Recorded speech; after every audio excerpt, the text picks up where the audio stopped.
here.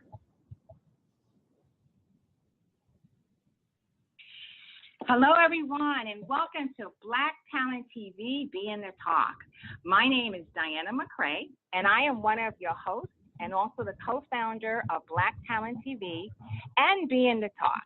We have a very, very special guest on our show today, but before we get started, I'd like to introduce you to our fabulous co-host, Simone Jackson. Hi, Simone. Hello, everyone. Hello, Janeshia. Hi. Hey, Simone. Hey, guys. Hey. Or ladies. Hey, ladies. So before we really introduce this wonderful, amazing young lady, I'd like to just talk about a little bit about Black Talent TV and Be in the Talk. So the team of Black Talent TV created the #1 online place for emerging Black filmmakers and influencers in the film and entertainment industry to connect and showcase their talents and creative content.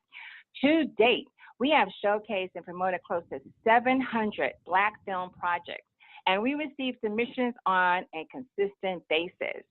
It is important to us that as Black content creators, we control the narrative in our stories. So on Be in the Talk podcast, we interview influencers who encourage content that is real and compelling, and whose success encourage emerging filmmakers to never give up. March is Women's History Month, and at Black Talent TV and Be in the Talk, we are celebrating the beautiful Black women in film, media, and entertainment. So without further ado, I'd like to introduce our guest to kick off this celebration of women. From the record-breaking, phenomenal Black Panthers, let's welcome Janeshia, Adams-Ginyard. Hi, Janeshia. Woo-woo! Hey, what's up, ladies? Thank you. I felt so loved. Like, I was like, should I be quiet or should I root? Like, what should I do? Thank you, guys. You are so welcome. We just want to share your achievements because you are just amazing, girl. When I was looking at all your accolades, I was like, this woman is no joke. So, it's Janeshia Adams-Ginyard. She was part of the Doras and the stunt woman for Danai, who played Okoye. Janeshia is an American stunt woman. She's also acting in the movie. She's a professional wrestler and sports radio personality. She was born on February 14th, love child, in Los Angeles, California, to pianist, organist Sidney Ginyard and Xerox senior accountant Gwendolyn Adams-Williams. She is half Jamaican. She went to Gar High School, where she graduated with high honors and was voted most athletic and holds a school record at 300 hurdles. Janeshia is an alumni of University of California, Berkeley, with a bachelor's degree in linguistics and minor in African American studies with an emphasis on Caribbean culture.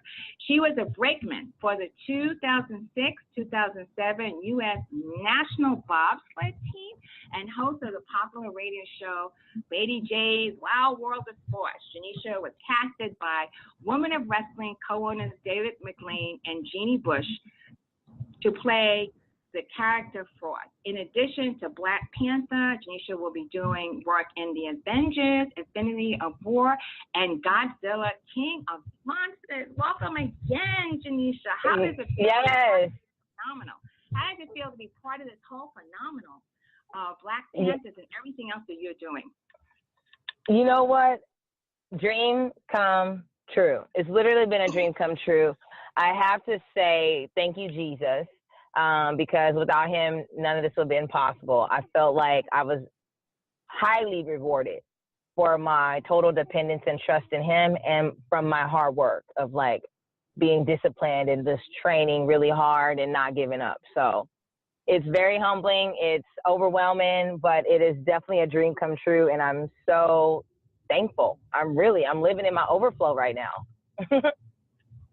Wow. Yeah. That is amazing.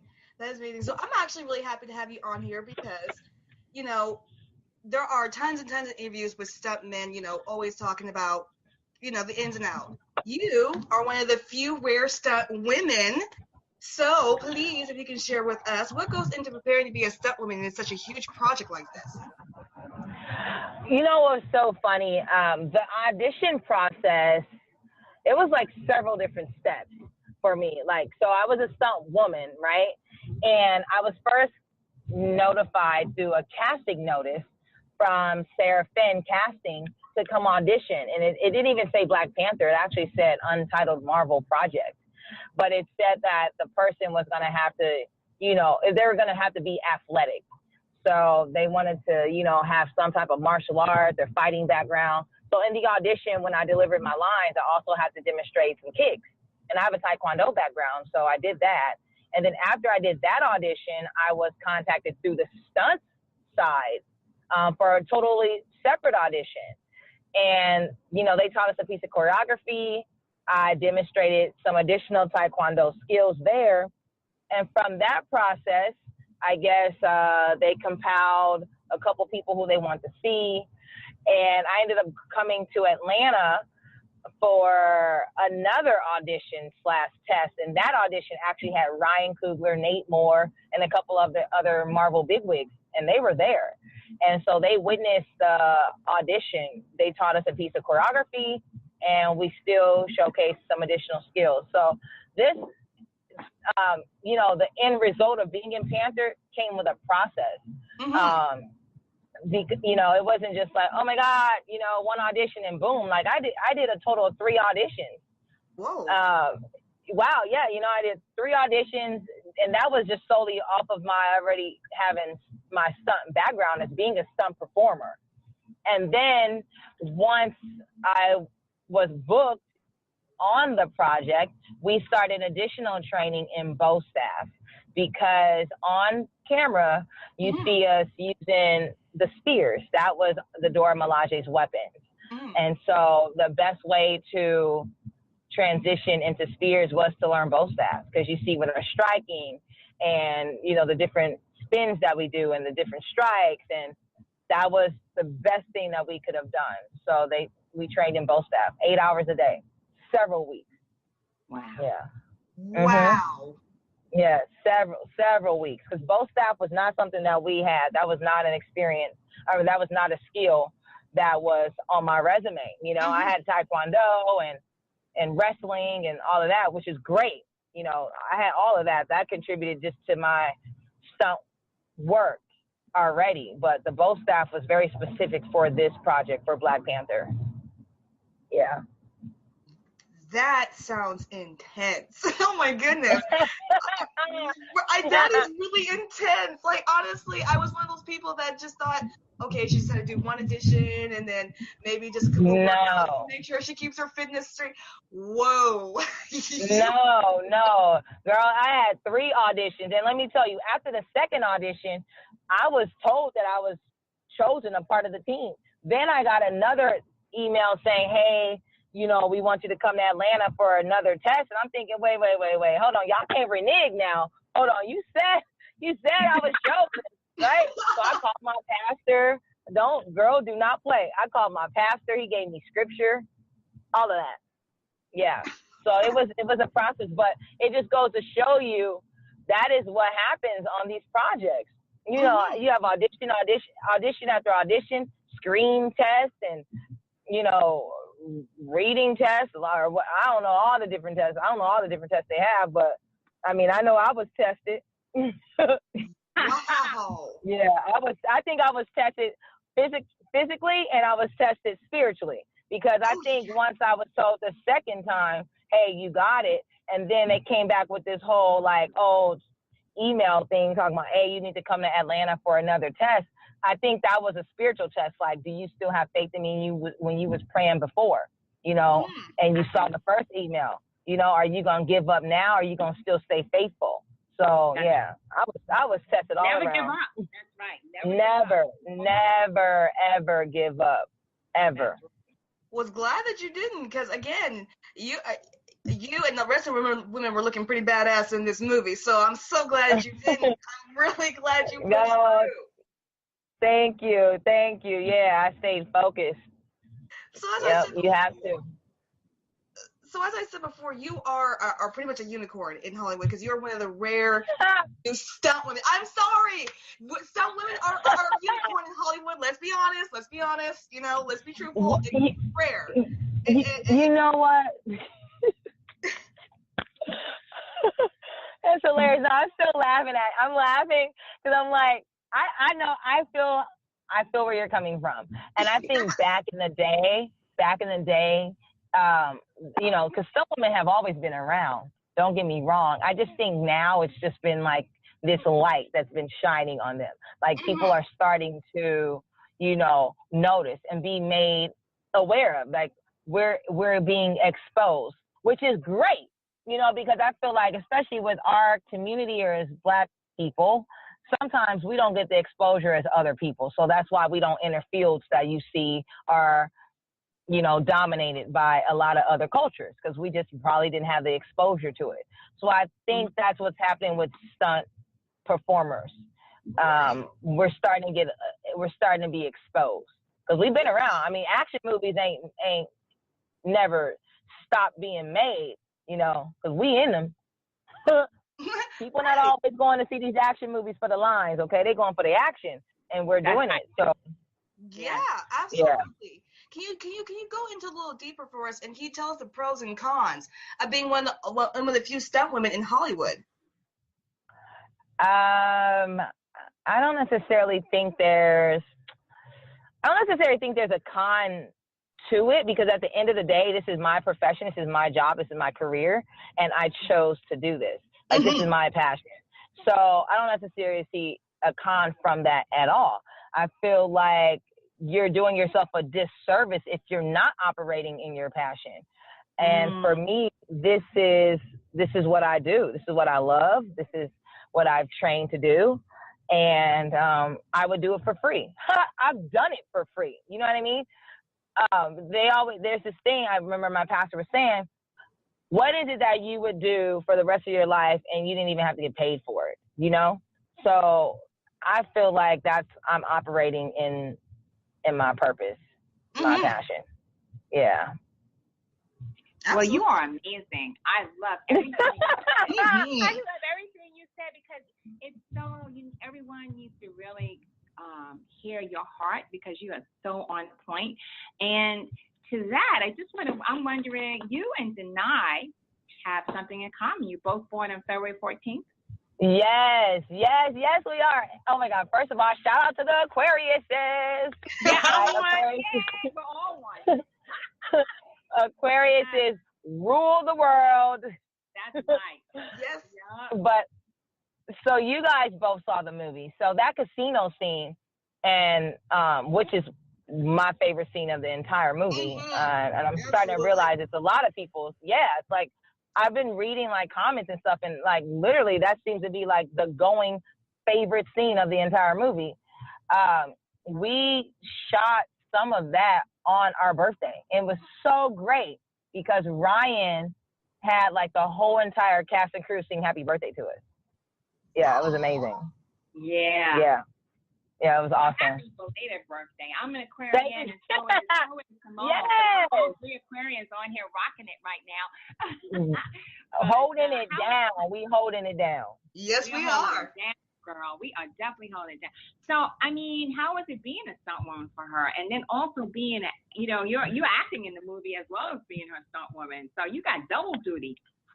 Yeah, I would just say I love being a stunt performer. Like, I like it. I like the action. I like the athleticism involved. This movie in particular was great because, I wasn't told that I was going to be her stunt double when I first got there. I was, just going off of the email that was that was sent out to all of the Dora Milaje picks. You know what I mean? There was an email that said, hey, if you're getting this email, you've been chosen as one of the elite female fighters. And I was just happy with that. Okay. I had been praying since April of that year.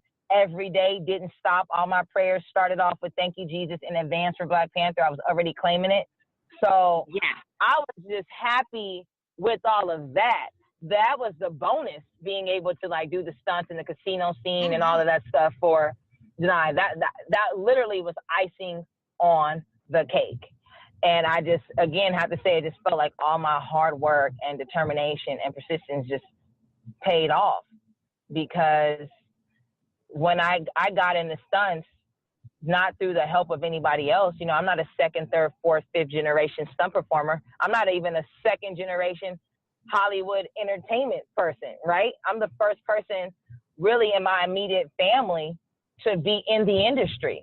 And so that right there just shows just how I didn't stop or didn't quit, because it can be a little rough out here for those who don't come with any type of family connection. You know, I'm not a Jaden Smith or a Willow Smith, you know? Mm-hmm.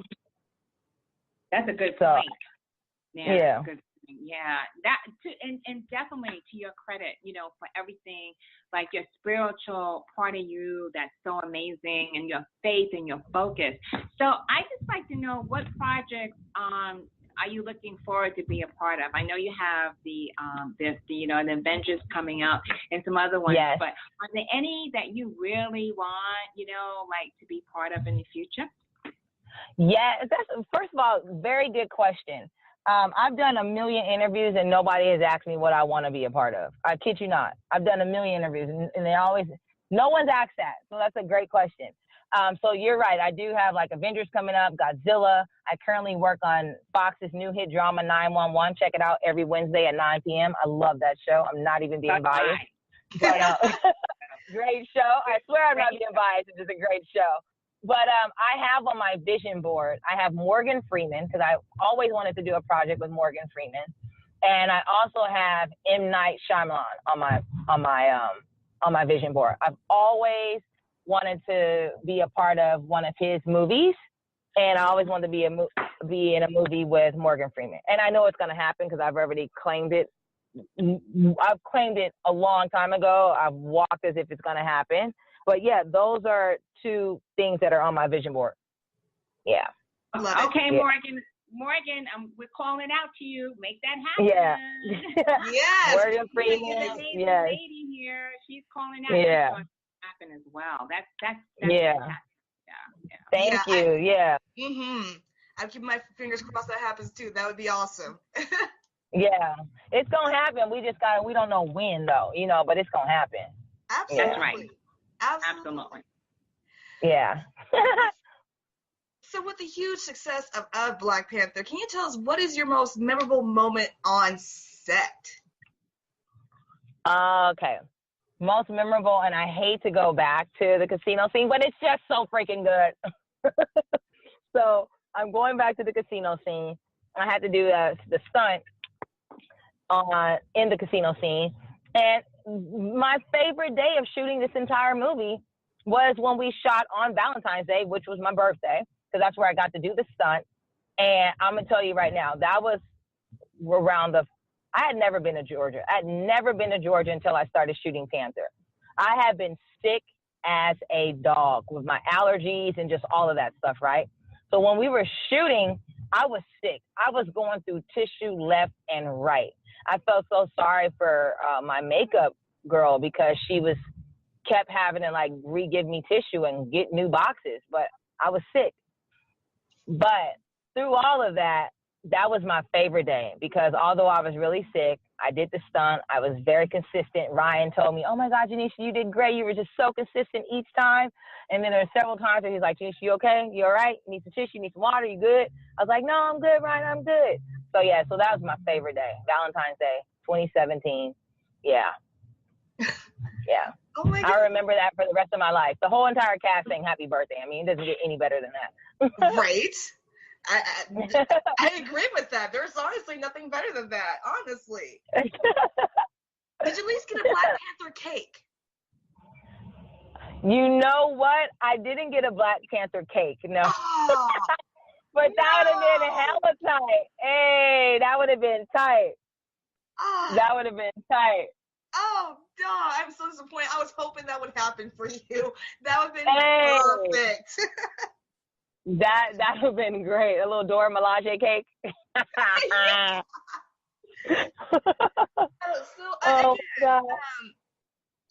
People are really, Black Panther is really opening people's eyes to not only not only not only to Black people can make movies and can travel, but it's opening up people's eyes to the diversity. So what do you hope people will take from this movie? Well, I think just on a whole, let's see. This is what I hope people can gather. I hope people realize that representation matters. Mm-hmm. Representation matters on every level. Women, men, especially with our minorities, because for so many years, right, our little Black boys and girls have not seen any superheroes that look like them.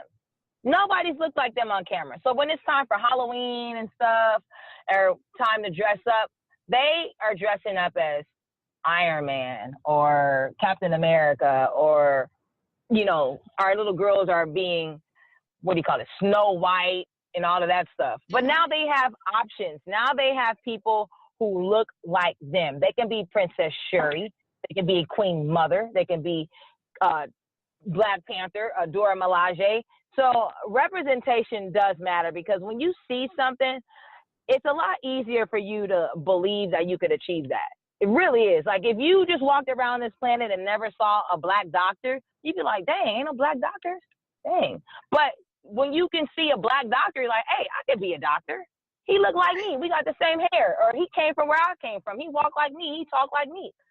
So I think that is what I would hope people will get from this, is that representation does matter. And it helps when you see people look like you, because it gives you hope,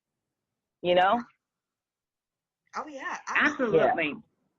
Yeah. Oh, and another thing, if I might add, because I've said this before too, I would hope that especially for our young African-American girls, you are not your hair, okay? You are, and I have to say this because I cried to my friend when I was told that I was going to do this, be a part of this movie, because I was told I was going to have to shave my head. My hair was 18 inches long, and I boo-hooed to her, and she was like, girl, why are we crying over some hair? We could be crying over so much more right now than some hair.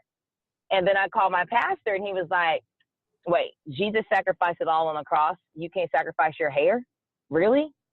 He was like, your sacrifice will never outweigh your reward. So I said all that to say, our girls out there, hair don't define you. Hair don't make you. The hair don't make you cute. Hair grow back. You can lose all your hair and still be beautiful. And I think in this movie, you see that. We're strong. We're still feminine. We're confident. And we don't have no hair. That hair is not making us. So, yeah. Yeah, I 100% agree with that. 100% agree. Yeah.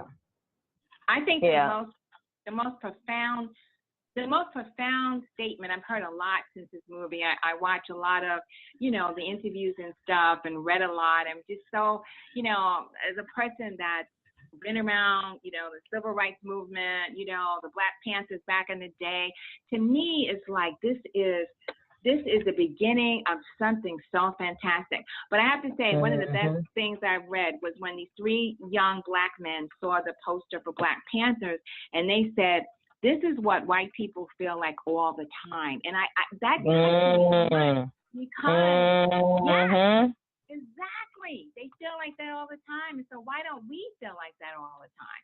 So I think what you said is just like about the hair is just, that is exactly right. It doesn't define us. We define who we are, no matter what.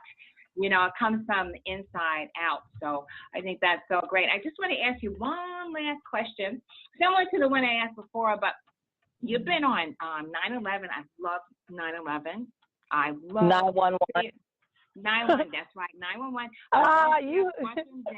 I love True Blood. You have a lot of stuff you've been on when I was reading. So what, you do a lot of TV as well. So are there anything concrete besides, the Avengers and Godzilla that's next for you that you could mention that's coming up? Because I'm sure after people hear this interview, they're going to love you even more because you're so down to earth. You're so grounded. Yeah. I actually have a Walmart commercial that is going to start running here pretty soon.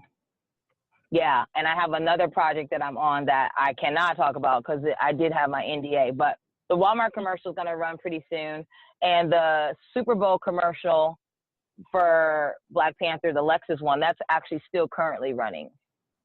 Yeah. Okay. Yep. So everybody can look out. We'll look out for you, Janeshia. Thank you.